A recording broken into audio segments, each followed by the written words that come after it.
Lalu berpalinglah Yesus dan sambil memandang murid-muridnya, ia menegur Petrus dengan, "Enyahlah iblis, sebab engkau bukan memikirkan apa yang dipikirkan Allah, melainkan apa yang dipikirkan manusia."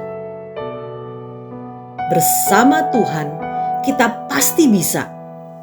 Slogan ini sering kita dengar dan dijadikan penyemangat dalam menghadapi berbagai persoalan hidup. Mulai dari pergumulan keluarga, dalam masalah ekonomi, keuangan, dunia kerja, serta rumah tangga.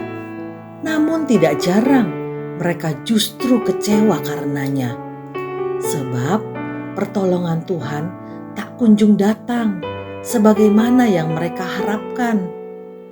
Mereka harus tetap berjerih lelah, bahkan mengalami banyak sandungan dalam memperjuangkan harapannya. Sebuah konsep yang salah jika dikumandangkan bahwa bersama Tuhan semua pasti beres. Hingga hal ini dapat membuat orang terlena. Hanya berdoa namun tidak melakukan bagiannya untuk berusaha dengan keras. Padahal dengan jelas dikatakan ora et labora, artinya berdoa dan bekerja. Ada bagian yang harus kita kerjakan dan usahakan dengan berjerih lelah. Bukan setelah berdoa lalu berpangku tangan menunggu mujizat dan keajaiban turun. Banyak kesaksian yang merusak mental orang yang mendengarnya.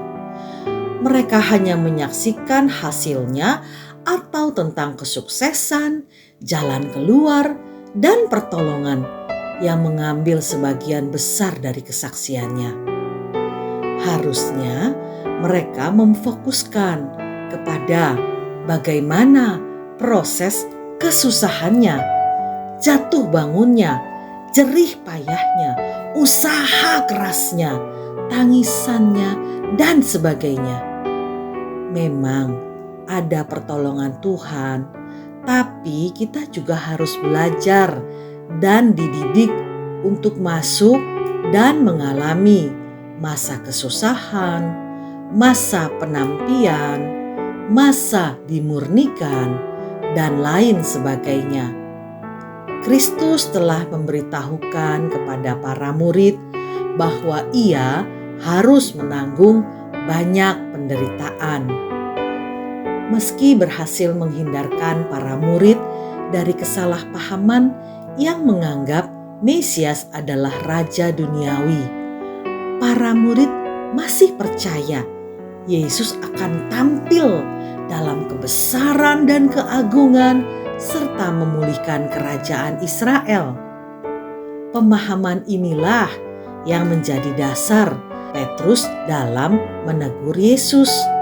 Ketika Yesus memberitahukan lebih rinci mengenai penderitaan yang akan ditanggungnya. Sayang, bukannya mendapat pujian karena tampak sangat mengasihi Yesus, Petrus justru mendapat teguran. Apa alasannya? Pemikiran Petrus melenceng dari maksud dan kehendak Bapa atas pengutusan Yesus. Banyak orang lebih senang mengenal Yesus sebagai Tuhan yang menyelesaikan kesulitan dan memenuhi setiap kebutuhan hidup. Padahal kedatangan Yesus adalah untuk menyelesaikan masalah mendasar manusia, yakni dosa. Bagaimana dengan pemahaman kita? Semoga kita tidak seperti Petrus yang berjalan dengan pemikirannya sendiri. Seharusnya kita menempatkan Yesus sebagai Mesias, sebagaimana maksud dan kehendak Bapa dalam mengutusnya. Demikian juga dengan kita akan masuk pada masa penderitaan, dan jangan coba menghindar, karena ini memang bagian yang harus kita terima dalam memikul salib Kristus. Roma 8 ayat 17 mencatat, dan jika kita adalah anak, maka kita juga adalah ahli waris. Maksudnya, orang-orang yang berhak menerima janji-janji Allah yang akan menerimanya bersama-sama dengan Kristus, yaitu jika kita menderita bersama-sama dengan Dia, supaya kita juga dipermuliakan bersama-sama dengan Dia. Saudara, ingatlah, tidak ada kemuliaan tanpa memikul salib. Amin.